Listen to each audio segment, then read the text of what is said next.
नमस्ते dear students, how are you? कैसे हैं आप लोग? आई थिंक बीच में थोड़ी हेल्थ प्रॉब्लम को लेकर के हम लोग वीडियो नहीं बना पाए थे, but once again we are here.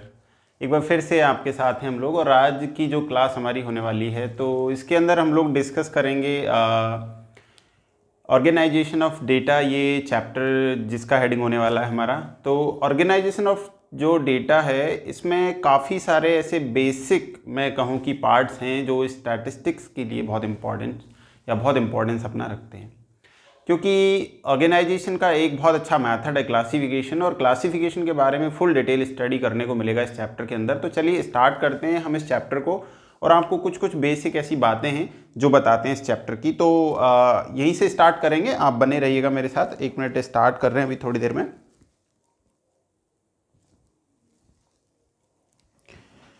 सबसे पहले आई थिंक कि मुझे जो आपको कुछ बेसिक सी चीज़ें बतानी हैं तो उनके बारे में मुझे बताना चाहिए, और फिर हम इसको एक तरीके से आपको बहुत ब्रीफ में स्टडी करेंगे। 30 मिनट्स का हमारा क्लास होगा, और इसमें देखेंगे हम ऑर्गेनाइजेशन ऑफ डेटा जो है ये स्टैटिस्टिक्स के अंदर कैसे अपना इंपॉर्टेंस रखता है, क्यों रिक्वायर्ड है ये।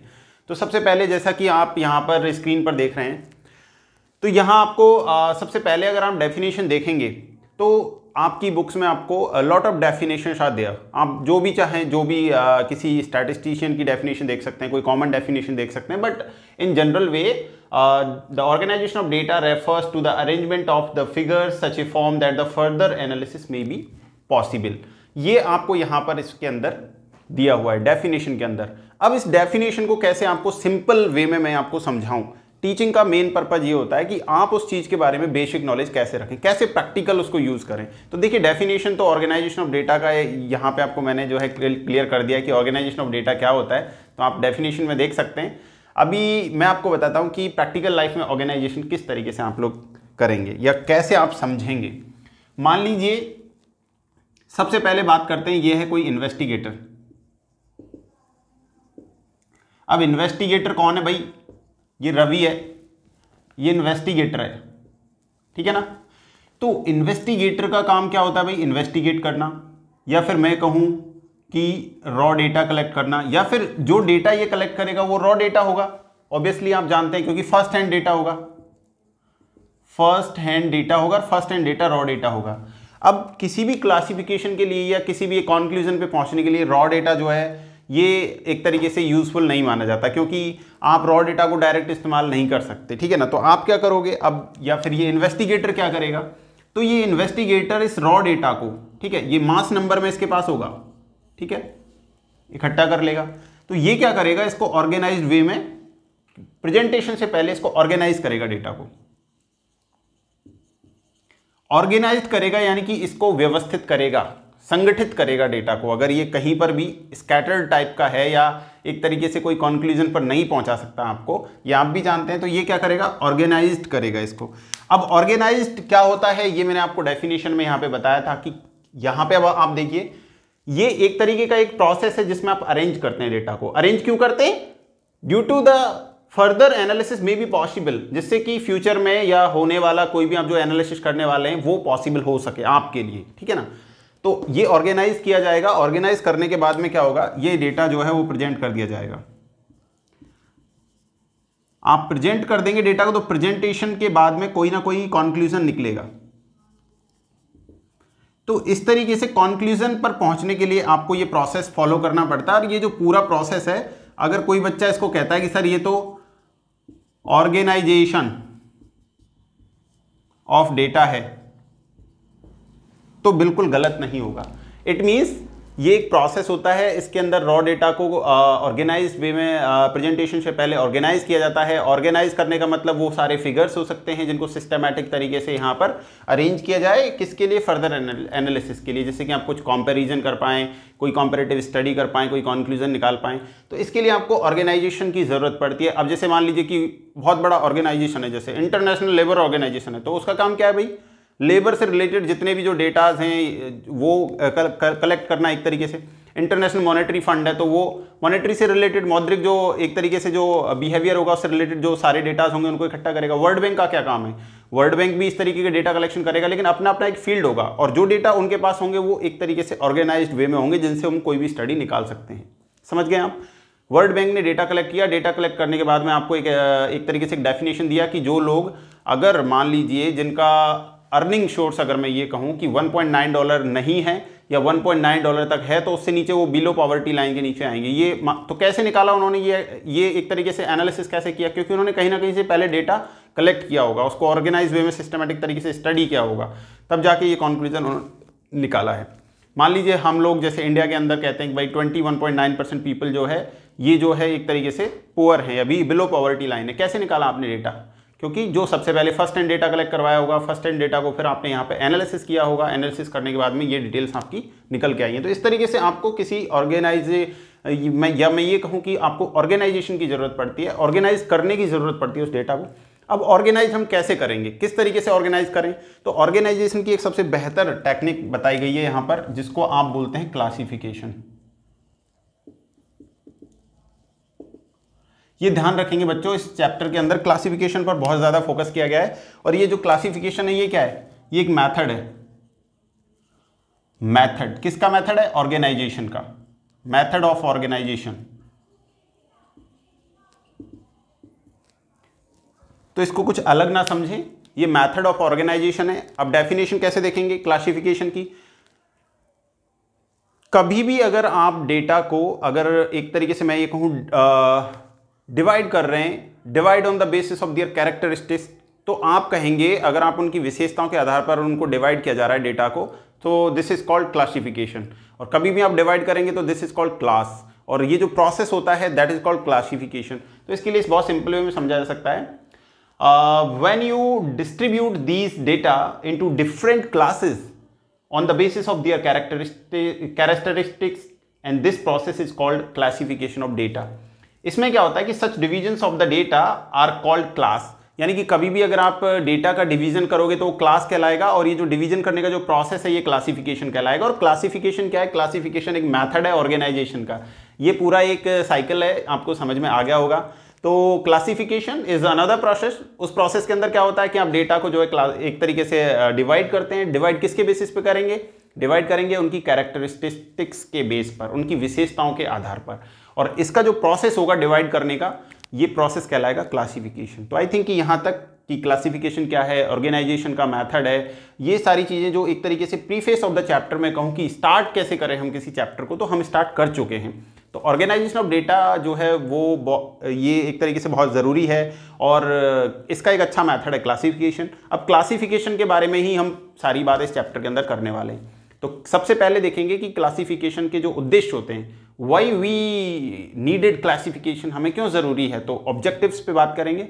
ऑब्जेक्टिव्स के बाद में बात करेंगे यहाँ पर हम कि इसकी जो कैरेक्टरिस्टिक्स होती हैं गुड क्लासिफिकेशन की, वो क्या क्या चीज़ें होती हैं, और उसके बाद में बेसिस क्या होते हैं क्लासिफिकेशन के, किस बेस पर क्लासिफिकेशन आप कर सकते हैं। तो चलिए जल्दी से ये रफ करते हैं और आगे आपको चैप्टर को बताते हैं। आई थिंक ये समझ में आ गया होगा।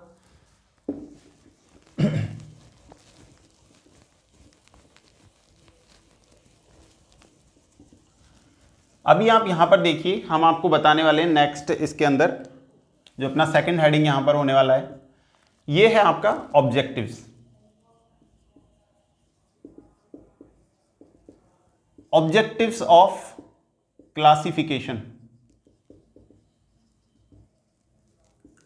तो क्लासिफिकेशन का बहुत सिंपल ऑब्जेक्ट है। सबसे पहले अगर आपको कोई ब्रीफ स्टडी करना है तो उसके लिए आपको जरूरत पड़ने वाली है। नंबर 2 पर एक तरीके से अगर आपको कोई कंपैरिजन करना है तो आपको इसकी जरूरत पड़ने वाली है, ठीक है ना। तो यहां पर लिख देंगे कंपैरिजंस। नंबर 3, अगर आपको एक तरीके से मैं कहूं कि अट्रैक्टिव और इफेक्टिव आपको एक तरीके से क्लासिफिकेशन की जरूरत इसलिए पड़ती है कि आपका जो रॉ डेटा होता है, अगर आप उसको अट्रैक्शन दे पाएं या अट्रैक्शन देने के लिए या उसकी इफेक्टिवनेस, उसको इफेक्टिव बनाने के लिए, तो यहां पर इसके लिए भी इसका उद्देश्य रखा जा सकता है। तो यहां पर इफेक्टिवनेस और इफेक्टिवनेस के साथ ही अट्रैक्टिव, ये दो चीजें क्लियर रखेंगे आप।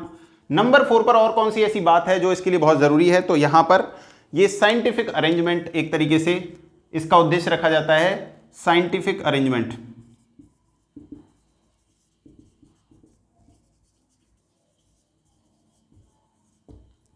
साइंटिफिक अरेंजमेंट होना चाहिए, इफेक्टिव, एट्रैक्टिव, और ये ब्रीफ एक तरीके से एनालिसिस, ये सारी चीज़ें। और सबसे खास बात, ब्रीफ एनालिसिस के साथ में ये सिंपल भी होना चाहिए। तो इन उद्देश्यों की प्राप्ति के लिए यहां पर एक तरीके से ये क्लासिफिकेशन रिक्वायर्ड होता है। So why we needed classification? किसी चीज़ को सिंपल बनाना है, बहुत शॉर्ट में स्टडी करनी है, कॉम्परेटिव स्टडी करनी है, अट्रैक्टिव बनाना है किसी चीज़ को, या फिर मैं कहूं कि यहां पर साइंटिफिक टच देना है किसी चीज़ को, तो आपको क्लासिफिकेशन मस्ट रिक्वायर्ड, ये ऑब्जेक्टिव है। अब एक गुड क्लासिफिकेशन के अंदर कौन कौन सी कैरेक्टरिस्टिक होनी चाहिए, या उसके अंदर कौन कौन सी कैरेक्टरिस्टिक्स का होना बहुत ज़रूरी है, यानी उनके अंदर वो चीज़ें, वो मेरिट्स होनी चाहिए। तो आइए उनके बारे में भी बात कर लेते हैं। आई थिंक ये चीज़ें क्लियर हो गई होंगी कि क्या क्या उद्देश्य जो है होने चाहिए। मैं थोड़ा फास्ट चल रहा हूँ बच्चों, आप लोग घर पे स्टडी जरूर करें और साथ साथ चलें मेरे, है ना। और नेक्स्ट हम देखने वाले हैं यहाँ पर कि जो गुड क्लासिफिकेशन होता है उसकी क्या क्या एक तरीके से कैरेक्टरिस्टिक्स हो सकती हैं, विशेषताएं, यानी कि मेरिट्स। ठीक है, तो नंबर 1 पर मेरिट में सबसे पहले इलास्टिक होना चाहिए भाई। कई बच्चे कहेंगे सर इलास्टिक का क्या मतलब है, तो बताऊंगा मैं, पहले आपको सिर्फ नोट डाउन कर देता हूं, फिर एक एक को हम एक्सप्लेन कर देंगे फटाफट। सबसे पहले इलास्टिक होना चाहिए। इलास्टिक होने के बाद में एक तरीके से स्टेबल होना चाहिए, या स्टेबिलिटी होनी चाहिए उसके अंदर। स्टेबिलिटी के साथ साथ क्या है, सूटेबिलिटी भी होनी चाहिए। शूटेबिलिटी अगर है किसी चीज में, तो यहां पर एक तरीके से होमोजीनिटी होनी चाहिए, क्लियरिटी होनी चाहिए, बहुत सारी ऐसी बातें हैं, जैसे होमोजीनियस होना चाहिए, क्लियर होना चाहिए, यानी कि जो क्लासिफिकेशन है आपका। अब हम बात करते हैं आपको एक्सप्लेनेशन की इनकी। सबसे पहले इलास्टिक। इकोनॉमिक्स के अंदर जो बच्चे हैं, तो इलास्टिक का मीनिंग सिर्फ एक ही होता है, अगर आप किसी चीज़ में चेंज कर सकते हैं, यानी कि मान लीजिए आपने क्लासिफिकेशन किया है, या आपने जो रॉ डेटा है उनको क्लासिफाइड किया है, ऑर्गेनाइज किया है, तो उस क्लासिफिकेशन में अगर कुछ चेंज किया जा सकता है, आपने इस तरीके से उसको क्लासिफाइड किया है, तो आप कहेंगे कि आपका जो क्लासिफिकेशन है वो इलास्टिक है, यानी कि इसके अंदर आप अमेंडमेंट कर सकते हैं, चेंज कर सकते हैं अगर आपको रिक्वायर्ड है तो। और होना ही चाहिए, बहुत हार्ड नहीं होना चाहिए, इलास्टिक होना चाहिए, अगर ज़रूरत पड़े तो हम इसे चेंज कर सकें। तो इलास्टिक होना चाहिए, स्टेबिलिटी होनी चाहिए, और शूटेबिलिटी, यानी जिस काम के लिए एक तरीके से क्लासिफिकेशन किया जाए उसके लिए शूट होना चाहिए। होमोजीनियस, समानता होनी चाहिए क्लासिफिकेशन के अंदर, और क्लियर होना चाहिए, यानी कि कौन सा कंक्लूजन आप इसे निकालने जा रहे हैं, किसके लिए आपने ये क्लासिफिकेशन किया है, तो उसका क्लियरिटी यहाँ पे पर्पज एक तरीके से निकल के आना चाहिए। तो ये कुछ ऐसी बेसिक सी कैरेक्टरिस्टिक्स हैं, विशेषताएं हैं, मेरिट्स हैं, जो क्लासिफिकेशन के अंदर होनी ही चाहिए। ठीक है, तो यहाँ तक आई थिंक कि कोई प्रॉब्लम आपको नहीं होनी चाहिए। क्लासिफिकेशन एक तरीके का एक मेथड है ऑर्गेनाइजेशन का, और ऑर्गेनाइजेशन के अंदर क्या करते हैं आप लोग, प्रेजेंटेशन से पहले डेटा को ऑर्गेनाइज करते हैं, ये एक प्रोसेस होता है जो क्लासिफिकेशन के थ्रू आप कर सकते हैं। ठीक है, तो यहाँ तक आई थिंक कि आपको कोई प्रॉब्लम नहीं होगी। अब बच्चे कई बार स्टडी कर रहे होते हैं, तो वो क्या है कि मैं ये कहूँ कि घबरा जाते हैं स्टार्टिंग में कि नहीं सर ये स्टैटिक्स में तो पता नहीं क्या क्या आ रहा है और ये तो समझ में ही नहीं आ रहा सर। तो मैं कहूँगा आप सिस्टमेटिक स्टडी करिए, लाइन टू लाइन करिए, और आप घबराइए नहीं, एक साथ में बहुत ज़्यादा सीखने की कोशिश ना करें। ठीक है, तो अभी जैसे हम आगे बात करेंगे इस चैप्टर के अंदर, आपको देखिए बहुत अच्छे से समझ में आएगा, मैं बहुत ब्रीफ में बता रहा हूँ आपको, है ना। यहां तक क्लियर करने के बाद में अब बात आती है कि ये जो क्लासिफिकेशन है इसका बेसिस क्या है, किस बेस पर आप क्लासिफिकेशन कर सकते हैं। तो मैंने यहां पे हेडिंग आपको नोट कर दिया है, बेसिस ऑफ क्लासिफिकेशन। ये भाई बेसिस क्या क्या हो सकते हैं इसके, तो ये बहुत सुंदर तरीके से मैं आपको एक तरीके से मैं बताऊं भाई। किसी भी चीज के अगर आपको बेसिस की बात करनी है तो नंबर 1 पर चलेंगे हम। सबसे पहले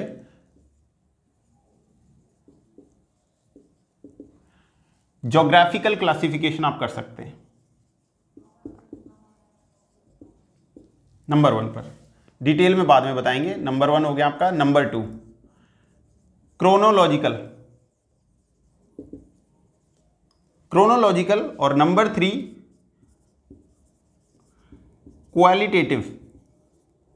क्वालिटेटिव क्लासिफिकेशन, एंड नंबर 4 जो लास्ट है क्वांटिटेटिव क्लासिफिकेशन।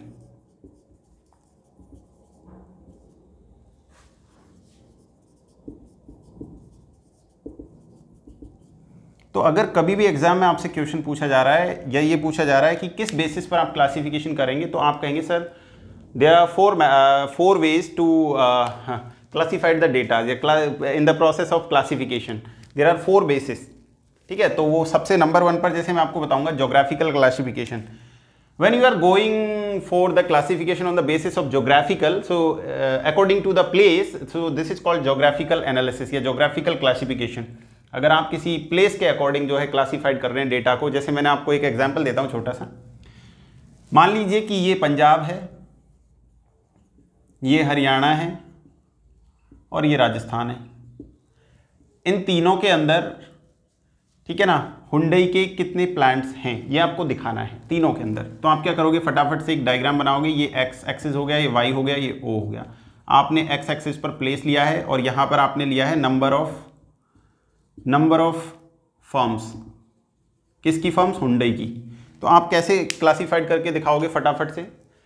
ठीक है, मान लीजिए नीचे प्लेस लिखा है मैंने। सबसे पहला आपका कोई इस तरीके से आपने बार डायग्राम बनाया, इसके बाद एक और बार डायग्राम बनाया, इसके बाद एक और बार डायग्राम बनाया, इस तरीके से। अब मान लीजिए आपने ये जो 3 बार डायग्राम बनाए हैं, इसमें सबसे पहले को आपने रेड वाला कलर कर दिया, फिर इसको आधा रेड कर दिया और इसको आधा ग्रीन कर दिया, इसको जो है आपने पूरा ग्रीन कर दिया। इसको आपने लिखा पंजाब, इसको हरियाणा और इसको राजस्थान। ये यहाँ पे नंबर ऑफ फॉर्म्स लिखे गए हैं। मान लीजिए ये 10, 20, 30 ऐसे आपने कोई नंबर लिया है। तो आपने नीचे प्लेस लिया हुआ है, प्लेस के आधार पर आपने नंबर ऑफ फॉर्म्स बता दिए इस तरीके से क्लासीफाइड करके। ये ज्योग्राफिकल बेसिस पे आपने क्लासिफिकेशन किया है डेटा का यहाँ पर। तो आप फटाफट दिखा सकते हैं कि राजस्थान के अंदर नंबर ऑफ फॉर्म्स सबसे ज़्यादा हैं जो हुंडई की है। मान लीजिए आपका डेटा इस तरीके से आपने यहाँ पे दिखाया है। तो जब आप ज्योग्राफिकल क्लासिफिकेशन करते हैं तो इसमें क्या होता है, पर्टिकुलर किसी प्लेस को दिखाया जाना होता है या प्लेस का डेटा कलेक्ट करके उसको शो करना होता है डायग्राम के अंदर। तो यहाँ पे बार डायग्राम की हेल्प से आपने ये शो कर दिया है। When you classified data on the basis of time period या on the basis of time, that is called chronological classification. कौन सा क्लासिफिकेशन? क्रोनोलॉजिकल। समय के अनुसार जब आप क्लासिफिकेशन करते हैं तो वो आपका यहाँ पर कहलाएगा। अब बात करते हैं क्वालिटेटिव। क्वालिटी की बात करते हैं तो आपका जो क्लासिफिकेशन है वो 2 तरीके से होता है। एक होता है नंबर 1 पर, जब क्वालिटी की बात करते हैं तो सिंपल क्लासिफिकेशन, और एक इसी के अंदर नंबर 2 पर होता है मैनीफोल्ड क्लासिफिकेशन। तो जो मैनीफोल्ड क्लासिफिकेशन है, इसको समझने के लिए बच्चों आपको बहुत ज़रूरी है कि कैसे आप क्लासिफिकेशन करेंगे अगर क्वालिटी वाइज कर रहे हैं। तो जैसे मैं आपको एक एग्जांपल बताता हूँ, इधर देखिए, बहुत छोटा बताऊंगा। मान लीजिए ये स्किल्ड लेबर है। कैसा है? स्किल्ड। तो ये 2 तरीके का हो सकता है। पहला लिटरेट हो सकता है, दूसरा इलिटरेट हो सकता है। अशिक्षित जिसको कहते हैं आप, अशिक्षित। यहाँ पर ये शिक्षित, लिटरेट, जगह थोड़ी कम है। ये जो लिटरेट पर्सन है ये अर्बन एरिया से हो सकता है या फिर ये रूरल एरिया से हो सकता है, दोनों से। ये जो इलिटरेट पर्सन है ये भी अर्बन एरिया का हो सकता है और ये भी रूरल एरिया का हो सकता है। तो इस तरीके से जब आप क्लासिफिकेशन करेंगे, ठीक है ना, इस तरीके से जब क्लासिफिकेशन किया जाएगा क्वालिटी के आधार पर कि आप जो है अगर लेबर हैं तो क्या आप पढ़े लिखे हैं, अगर आप स्किल्ड हैं तो क्या आप गाँव के हैं, शहर के हैं, कहाँ के हैं, क्या आप पढ़े लिखे हैं या अनपढ़ हैं, कैसे हैं आप, लिटरेट हैं, इलिटरेट हैं। तो ये चीज़ें अगर आप करते हैं तो इस तरीके की क्लासिफिकेशन को हम कहते हैं क्वालिटेटिव क्लासिफिकेशन। अब क्वांटिटी की बात करते हैं जो सबसे लास्ट में है। तो क्वांटिटी की बात मैं थोड़ा सा ऊपर करता हूँ, नीचे जगह नहीं है। तो क्वांटिटी के अंदर क्या होता है बेटा, जब भी आप क्लासिफिकेशन करने जा रहे होते हो तो इसमें एक खास बात जो यहाँ पर देखने को मेरे को बार बार मिलती है वो यही है, जैसे क्वालिटी में तो आपने क्या ध्यान दिया कि स्किल्ड है या नहीं है। तो क्योंकि जब क्वांटिटेटिव एक्सप्रेशन आप चाहेंगे तो उसके अंदर सिर्फ एक ही चीज़ होगी कि आपको न्यूमेरिकल वैल्यूज जो फैक्ट्स की दी गई हैं वो क्या दी गई हैं, ठीक है ना। तो जो भी आपको न्यूमेरिकल वैल्यू दी गई है उनके बेसिस पर आप क्लासिफिकेशन यहाँ पे कर लेंगे। बहुत छोटे से शब्दों में लिख देता हूं, on the basis of numerical value.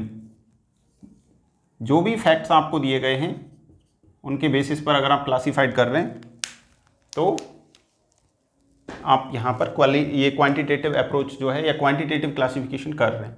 तो इस तरीके का कुछ बेसिक सा ज्योग्राफी के अंदर प्लेस के अकॉर्डिंग क्लासिफिकेशन होता है, क्रोनोलॉजिकल में टाइम पीरियड के अकॉर्डिंग क्लासिफिकेशन होता है, quality wise skilled, non skilled, urban, rural, ऐसे करके मैनीफोल्ड इसमें क्लासिफिकेशन को इस तरीके से शो करते हैं। सिंपल और मैनीफोल्ड 2 तरीके का होता है। और यहाँ पर लास्ट में क्वांटिटी। क्वांटिटी वाले क्लासिफिकेशन के अंदर जैसा मैंने बताया आपको कि जो भी आपको न्यूमेरिकल वैल्यूज़ दी जाएंगी उनके बेसिस पर आप क्लासिफिकेशन करेंगे। तो ये तो हो गए आपके क्लासिफिकेशन के बेसिस। अब जब क्लासिफिकेशन के बेसिस की बात हमने कर ली है तो अब वापस से हम वेरिएबल्स की बात करेंगे, क्योंकि ये वेरिएबल वर्ड ऐसा है, ये इकोनॉमिक्स में जरूर आता है और इकोनॉमिक्स में विदाउट वेरिएबल आप कुछ कर नहीं सकते। तो वेरिएबल को समझना बहुत ज़रूरी है कि आखिरकार ये वेरिएबल का जो कॉन्सेप्ट है ये क्या है, वेरिएबल आखिरकार होता क्या है। वेरिएबल कोई भी फिगर हो सकता है क्या? बिल्कुल हो सकता है, जो अपने आप में कई सारी वैल्यूज जो है वो रख सकता है। तो कितने टाइप्स का वेरिएबल हो सकता है? तो इस तरीके की जब हम बातें करते हैं कि भाई वेरिएबल के टाइप्स क्या हैं या कितने तरीके का ये हो सकता है, तो इन चीज़ों को समझने के लिए आपको ऑर्गेनाइजेशन ऑफ ये जो डेटा है इसके बारे में आपको जानना पड़ेगा।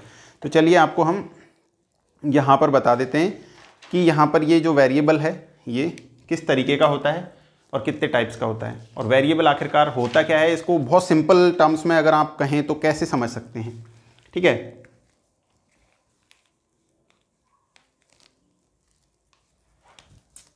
नेक्स्ट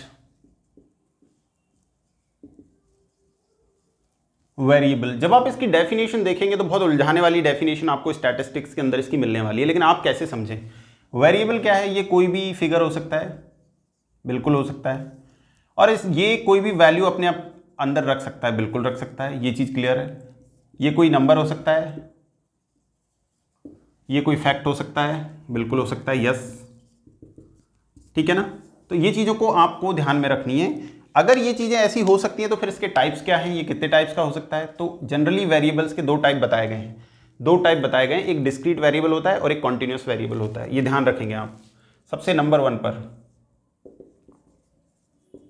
डिस्क्रीट वेरिएबल और नंबर 2 पर है आपका कॉन्टिन्यूस वेरिएबल।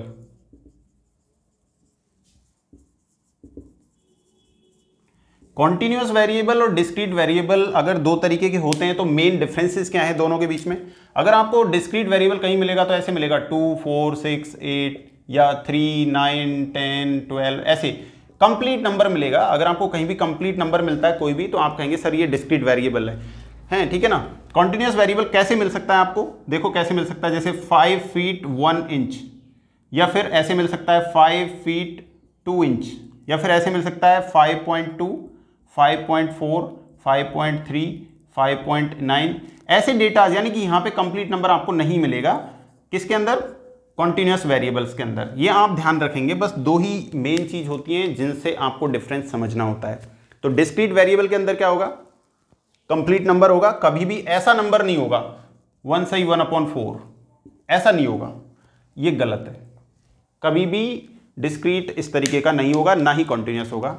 इस तरीके के फॉर्म में हो सकते हैं दोनों। ये वेरिएबल्स हैं जो अपने आप में वैल्यूज रखते हैं। तो डिस्क्रीट वेरिएबल जो कंप्लीट नंबर होगा, और जो कंप्लीट नंबर नहीं होगा जो इस टाइप की फॉर्म में हो सकता है, क्वालिटी को शो कर सकता है, हाइट को शो कर रहा है, इस तरीके से चीज़ें जो हैं, तो यहाँ पर इनके लिए ये यूज़ किया जा सकता है। तो ये कॉन्टिन्यूस आपके वेरिएबल हो गए, ये डिस्क्रीट वेरिएबल हो गए, इनको ध्यान रखेंगे। बेसिक सा डिफरेंस आपको आना चाहिए, एग्जाम में कई बार MCQ में पूछा जा सकता है, और जनरल आपको इसका नॉलेज होना ही चाहिए आखिरकार होता क्या है।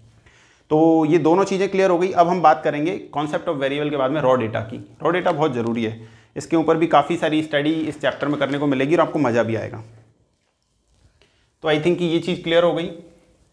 अब हम चलते हैं रॉ डेटा की तरफ, कुछ बातें रॉ डेटा के रिगार्डिंग करते हैं। होप आपको ये भी पसंद आएगा।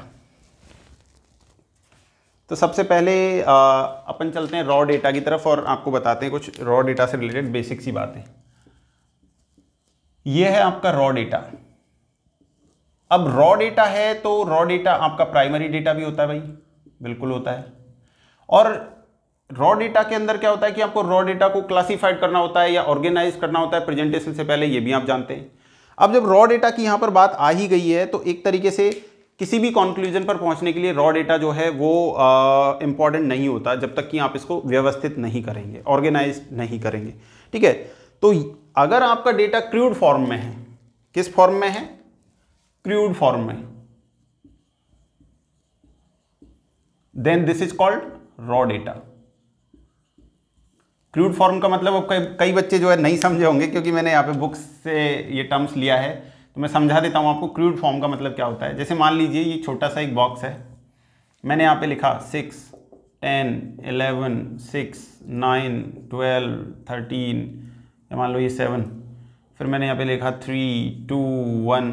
अब मैंने आपको ये इस तरीके का एक एनालिसिस बता दिया। अब आप बताइए कि इससे मैं किस निष्कर्ष पे पहुँचूँ। इस तरीके से कोई डेटा मैंने लिख दिया है, ना ही तो ये असेंडिंग है, ना ही ये डिसेंडिंग है, ना ही इसमें कोई क्लास है, ना कुछ है। बताइए ये रॉ डेटा है। अब इससे कौन सा कंक्लूजन निकालोगे आप? तो रॉ डेटा जो है ये क्रूड फॉर्म में होता है। क्रूड फॉर्म का मतलब होता है इस तरीके से, अव्यवस्थित तरीके से। क्रूड है भाई, फैला हुआ है, कुछ नहीं है, इसका कोई व्यवस्थितीकरण नहीं है। तो सबसे पहले आप क्या करेंगे, इन्वेस्टिगेटर जो होगा इसको ऑर्गेनाइज वे में लेकर के आएगा बिफोर द प्रेजेंटेशन। तो चलिए आगे बताते हैं रॉ डेटा के बाद की आपको चीज़ें, कि यहाँ पर क्या क्या चीज़ें ऐसी हैं जो होने वाली हैं। तो अब आपको क्या ज़रूरत पड़ने वाली है, नेक्स्ट स्टेप पर आपको ज़रूरत पड़ने वाली है कि जो रॉ डेटा है इसको आप चेंज करेंगे, चेंज इनटू स्टैटिस्टिकल सीरीज।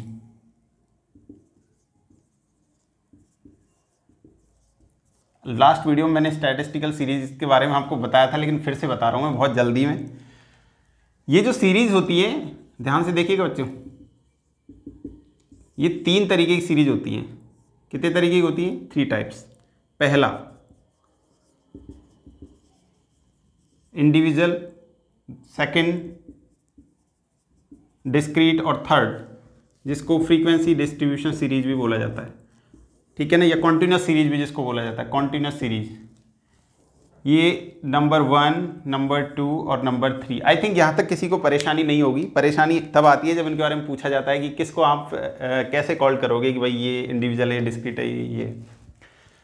अगर आपको कभी भी कोई सीरीज इस तरीके से मिल रही है 1 2 3 4 5, या कोई ऐसे मिल रहा है 1 5 7 9 10, और इसके आगे पीछे कुछ भी नहीं मिल रहा आपको, यहाँ एक्स या ये वाई सीरीज, तब आप समझ जाइए कि ये जो आपको एक तरीके से मैं कहूँ कि ये सीरीज दी गई है, ये आपकी इंडिविजुअल सीरीज है। क्योंकि यहाँ पर आपको ना तो कोई फ्रीक्वेंसी दी गई है, ना कोई क्लास दिया गया है, कुछ नहीं दिया गया। तो आप तुरंत समझ जाएं कि अगर ऐसा कहीं पे भी प्रेजेंटेशन आ रहा है तो वो इंडिविजुअल सीरीज में आ रहा है।